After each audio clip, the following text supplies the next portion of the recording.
We're in Clovis, California. We just finished installing a new valve here in the wall in the hall bath. Sorry about the noise. There's a fan on behind us, and it is connected to the light switch, so we have to leave that going. Anyways, the old valve was pretty low.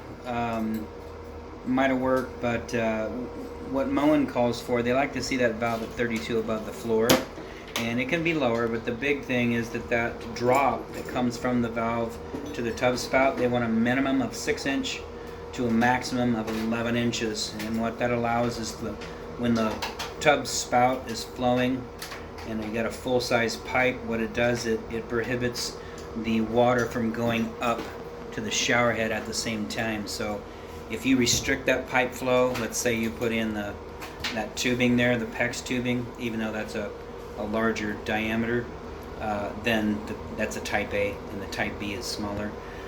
You'll get a restriction there. So they want to see a nice good drop.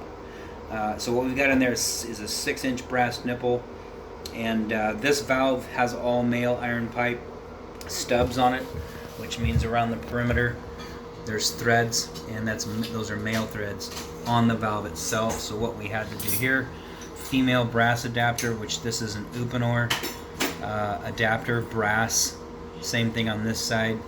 This one, just a regular brass nominal pipe thread, coupling, brass nipple, brass 90. So it'll flow real nice. You've got galvanized pipe stubbed up, and that's your whole home. Nothing we can do about that. But we got some brass fittings there too, just to get from the threaded pipe to the PEX pipe.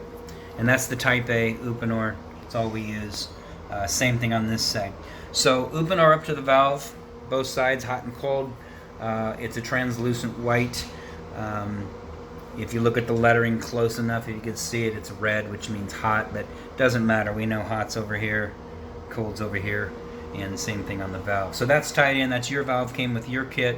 It was one of those multi-kits that comes with the trim, the spout, the shower head, and then it includes the valve. So that's your valve. We installed it for you. Here we gave you an adapter to go to press copper, because we want to give you a nice rigid stub up. Sometimes we'll go ahead and run PEX up there, but we found that the attachment at the top's only got 3 screws, and it wants to move around a bit. So what we like about this one, you can see we got 4 screws in here, and we didn't want to put that 6th screw in there and get too much going on in here, but you've got 4 2-inch screws holding this in place. This is a mega press fitting, or a pro press fitting, mega press fitting that crimps down on the copper, and then it's stubbed out.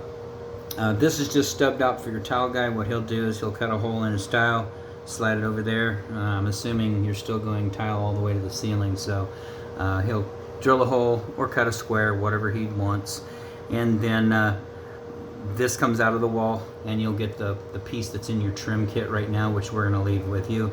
That'll get screwed in with a cover plate, covers everything up. That's nice. And then of course this here, it's going to get this little cover plate. Please leave it on. That is what you tile around. It's a 4.5-inch diameter. So we put this, snaps into place, leave that on, and he'll tile around that. And of course when we come back, this can actually stay in the wall, or we can pull it out. Doesn't matter either way. This just makes sure that we have enough room to get in here and work on the valve later. So water's not on yet. We will turn it on just a minute and test it for leaks.